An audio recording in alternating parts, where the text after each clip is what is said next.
ಬನ್ನಿ ಸ್ನೇಹಿತರೆ, ಜನಸಾನ ನಾಡಿವಿ ಕರ್ನಾಟಕಕ್ಕೆ ನಿಮ್ಮೆಲ್ಲರಿಗೂ ಆತ್ಮೀಯ ಸ್ವಾಗತ. ಹೊಯ್ಸಳರ ವಾಸ್ತುಶಿಲ್ಪಕಲೆಗಳು ದಕ್ಷಿಣ ಕರ್ನಾಟಕದಾದ್ಯಂತ ಇವೆ. ಅದರಲ್ಲಿ ಅತಿ ಹೆಚ್ಚಾಗಿರೋದು ಹಾಸನ, ಮಂಡ್ಯ, ಮೈಸೂರು ಭಾಗಗಳಲ್ಲಿ ಸ್ನೇಹಿತರೆ. ಹಾಗೆ ನಾನಿವತ್ತು ತೋರಿಸ್ತಾ ಇರೋದು ಕೃಷ್ಣರಾಜಪೇಟೆಯ ಹೊಸಹೊಳಲು ಸ್ನೇಹಿತರೆ. 13ನೇ ಶತಮಾನದಲ್ಲಿ 2ನೇ ವೀರಬಲ್ಲಾಳನು ಈ ದೇವಾಲಯದ ನಿರ್ಮಾಣ ಮಾಡಿದ್ದು.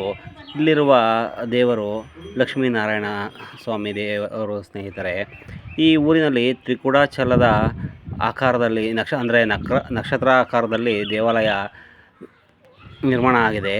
ಈ ನಕ್ಷತ್ರಾಕಾರದ ಜಗಲಿಯ ಮೇಲೆ ದೇವಾಲಯ ನಿರ್ಮಾಣ ಆಗಿದ್ದು ವಾಸ್ತುಶಿಲ್ಪಕಲೆ ತುಂಬ ಅದ್ಭುತವಾಗಿ ಮೂಡಿಬಂದಿದೆ ಸ್ನೇಹಿತರೆ. ದೇವಾಲಯದ ಮೇಲ್ಭಾಗದಲ್ಲಿ ಮಹಾಭಾರತ ಹಾಗೂ ರಾಮಾಯಣಕ್ಕೆ ಸಂಬಂಧಪಟ್ಟಂತಹ ಶಿಲ್ಪಕಲೆಗಳ ಕೆತ್ತನೆಯಾಗಿದೆ. ಹಾಗೆಯೇ ವಿದೇಶಿ ಪ್ರವಾಸಿಗರ ಶಿಲ್ಪಕಲೆಗಳು ಕೂಡ ಕೆತ್ತನೆ ಆಗಿದ್ದಾವೆ ಸ್ನೇಹಿತರೆ. ಈ ವಿದೇಶಿ ಪ್ರವಾಸಿಗರು ಅಂದಿನ ಕಾಲದಲ್ಲಿ ನಮ್ಮ ಹೊಯ್ಸಳ ಸಾಮ್ರಾಜ್ಯಕ್ಕೆ ಭೇಟಿ ನೀಡಿದ್ದರು ಅನ್ನೋದಕ್ಕೆ ಇದೊಂದು ಉದಾಹರಣೆಯಾಗಿದೆ ಸ್ನೇಹಿತರೆ. ಈ ಹೊಸಹೊಳಲಿನ ಇತಿಹಾಸ ನೋಡೋದಾದರೆ ತುಂಬ ಆಶ್ಚರ್ಯ ಆಗುತ್ತೆ. ಒಂದಾನೊಂದು ಕಾಲದಲ್ಲಿ ಅಂದರೆ ಸುಮಾರು 13ನೇ ಶತಮಾನಕ್ಕೂ ಮೊದಲು ಇಲ್ಲಿ ಒಂದು ಚಿಕ್ಕ ಹಳ್ಳಿ ಇತ್ತು ಸ್ನೇಹಿತರೆ. ಆ ಹಳ್ಳಿಯಲ್ಲಿ ದೇವಾಲಯ ಕಟ್ಟಲು ಗುಂಡಿಯನ್ನು ತೋಡಬೇಕಾದ್ರೆ ಹರಳುಗಳು ಸಿಗುತ್ತವೆ. ಆ ಹರಳುಗಳು ಸಿಕ್ಕಿದ್ದರಿಂದ ಆ ಊರಿಗೆ ಹೊಸ ಹರಳು ಎಂದು, ಅದು ಕಾಲಾನಂತರ ಹೊಸ ಹೊಳಲಾಗಿ ಬದಲಾಯಿತು. ಮತ್ತು ಹೊಯ್ಸಳರ ದೇವಾಲಯ ಇರುವುದರಿಂದ ಹೊಸ ಹೊಳಲು ಎಂದು ಸಹ ಕರೆಯಲಾಗುತ್ತದೆ ಸ್ನೇಹಿತರೆ. ದೇವಾಲಯದ ಶಿಲ್ಪಕಲೆಗಳು ತುಂಬ ಅದ್ಭುತವಾಗಿವೆ. ಇದು ಮೈಸೂರಿನಿಂದ ಕೇವಲ 50 ಕಿಲೋಮೀಟರ್ ದೂರದಲ್ಲಿದೆ ಸ್ನೇಹಿತರೆ. ಬೆಂಗಳೂರಿನಿಂದ ಸರಿಸುಮಾರು 152 ಕಿಲೋಮೀಟರ್ ಇರಬಹುದು ಸ್ನೇಹಿತರೆ. ಹಾಗೆ ಹಾಸನ ಜಿಲ್ಲೆಯನ್ನು ಕೂಡ ತುಂಬ ಹತ್ತಿರ. ಶ್ರವಣಬೆಳಗೊಳದಿಂದ ಕೇವಲ 23 ಕಿಲೋಮೀಟರ್ ದೂರದಲ್ಲಿದೆ ಸ್ನೇಹಿತರೆ. ಹಾಗಾಗಿ ಈ ಸ್ಥಳಗಳಿಗೆ ಬರುವ ಪ್ರವಾಸಿಗರು ಈ ದೇವಾಲಯಕ್ಕೆ ಭೇಟಿ ನೀಡಿ ಇಲ್ಲಿಯ ವಾಸ್ತುಶಿಲ್ಪಕಲೆಯನ್ನು ಕಣ್ತುಂಬಿಕೊಳ್ಳಬಹುದು ಸ್ನೇಹಿತರೆ. ನೋಡಿ ಸ್ನೇಹಿತರೆ, ತುಂಬ ಅದ್ಭುತವಾದಂತಹ ವಾಸ್ತುಶಿಲ್ಪವನ್ನು ಅಂದಿನ ಕಾಲದ ಶಿಲ್ಪಿಗಳು ಕೆತ್ತನೆ ಮಾಡಿದ್ದಾರೆ ಸ್ನೇಹಿತರೆ. 2ನೇ ವೀರಬಲ್ಲಾಳನು ಹಲವು ಪ್ರದೇಶಗಳಲ್ಲಿ ಹಲವು ದೇವಾಲಯಗಳ ನಿರ್ಮಾಣ ಮಾಡಿದ್ದು ಆತನ ಆಡಳಿತದಲ್ಲಿ ಅತಿ ಹೆಚ್ಚು ದೇವಾಲಯದ ನಿರ್ಮಾಣಕ್ಕೆ ಪ್ರಾಮುಖ್ಯತೆ ಕೊಟ್ಟಂತೆ ಕಾಣುತ್ತದೆ ಸ್ನೇಹಿತರೆ. ಕೃಷ್ಣರಾಜಪೇಟೆ ತಾಲೂಕಿನಲ್ಲಿ ಸರಿಸುಮಾರು 8ರಿಂದ 9 ದೇವಾಲಯಗಳು ಕಾಣಸಿಗುತ್ತವೆ.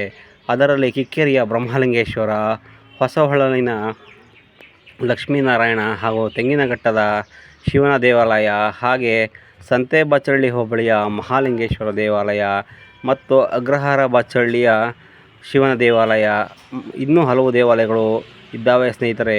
ಇವುಗಳಲ್ಲಿ ಕೆಲವು ದೇವಾಲಯಗಳು ಹಾಳಾಗಿವೆ. ಹಾಗೆ ಪಂಚಲಿಂಗೇಶ್ವರ ದೇವಾಲಯ ಗೋವಿಂದನಹಳ್ಳಿಯಲ್ಲಿದೆ. ಇಲ್ಲಿ ಪಂಚಲಿಂಗೇಶ್ವರ ದೇವಾಲಯ ಅಲ್ಲದೆ ವೇಣುಗೋಪಾಲ ಸ್ವಾಮಿ ದೇವಾಲಯವೂ ಕೂಡ ಇದೆ. ಈ ಸರ್ಕಾರವು ಈ ದೇವಾಲಯಗಳ ಅಭಿವೃದ್ಧಿಗೆ ಯಾವುದೇ ರೀತಿಯ ಪ್ರಯತ್ನವನ್ನು ಮಾಡದೆ ಈ ದೇವಾಲಯಗಳು ಹಾಳಾಗುತ್ತಿವೆ. ಇವುಗಳನ್ನು ಸಂರಕ್ಷಿಸಿ ಈ ದೇವಾಲಯಗಳ ವೀಕ್ಷಣೆಗೆ ಪ್ರವಾಸಿಗರು ಬರುವಂತೆ ಮಾಡದಿದ್ದರೆ ಸರ್ಕಾರಕ್ಕೂ ಕೂಡ ಅತಿ ಹೆಚ್ಚು ಆದಾಯ ಹರಿದು ಬರುವುದರಲ್ಲಿ ಸಂದೇಹ ಇಲ್ಲ. ಹಾಗೂ ಇಂಥ ಸ್ಥಳಗಳಲ್ಲಿ ವ್ಯಾಪಾರವನ್ನು ಉತ್ತೇಜಿಸಬೇಕು ಹಾಗೂ ಪ್ರವಾಸಿಗರು ಉಳಿದುಕೊಳ್ಳಲು ಪ್ರವಾಸಿ ಮಂದಿರಗಳ ನಿರ್ಮಾಣ ಮಾಡಬೇಕು ಸ್ನೇಹಿತರೆ. ಹಾಗಾದರೆ ಮಾತ್ರ ಈ ದೇವಾಲಯಗಳ ಸುತ್ತಮುತ್ತ ಊರುಗಳು ಬೆಳೆಯಲು ಸಾಧ್ಯ ಹಾಗೂ ಸರ್ಕಾರಕ್ಕೆ ಹಣದ ಹರಿವು ಹೆಚ್ಚಾಗುತ್ತದೆ. ನೋಡಿ ಸ್ನೇಹಿತರೆ, ಇಂತಹ ಅದ್ಭುತವಾದ ಶಿಲ್ಪಕಲೆಗಳು ಜನರ ಗಮನಕ್ಕೆ ಬರದೇ ಇರುವುದರಿಂದ ಇಲ್ಲಿ ಪ್ರವಾಸಿಗರ ಕೊರತೆ ಉಂಟಾಗಿದೆ ಸ್ನೇಹಿತರೆ. ಪ್ರವಾಸಿಗರು ಬಂದಷ್ಟು ಈ ಸ್ಥಳಗಳು ಬೆಳವಣಿಗೆ ಆಗುವುದರಲ್ಲಿ ಸಂದೇಹವೇ ಇಲ್ಲ. ಸರ್ಕಾರ ಕೇವಲ ಕೈಗಾರಿಕೋದ್ಯಮಕ್ಕೆ ಮಾತ್ರ ಬೆಂಬಲವನ್ನು ಕೊಡುತ್ತಿದೆ.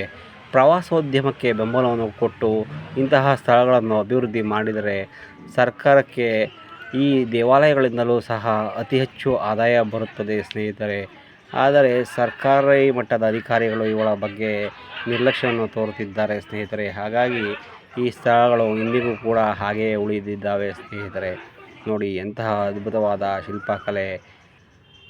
ಮೇಲುಕೋಟೆಯಿಂದಲೂ ಸಹ ಈ ದೇವಾಲಯ ತುಂಬ ಹತ್ತಿರದಲ್ಲಿದ್ದು ಸರಿಸುಮಾರು ಮೇಲುಕೋಟೆಯಿಂದ 29 ಕಿಲೋಮೀಟರ್ ದೂರ ಆಗುತ್ತದೆ ಸ್ನೇಹಿತರೆ.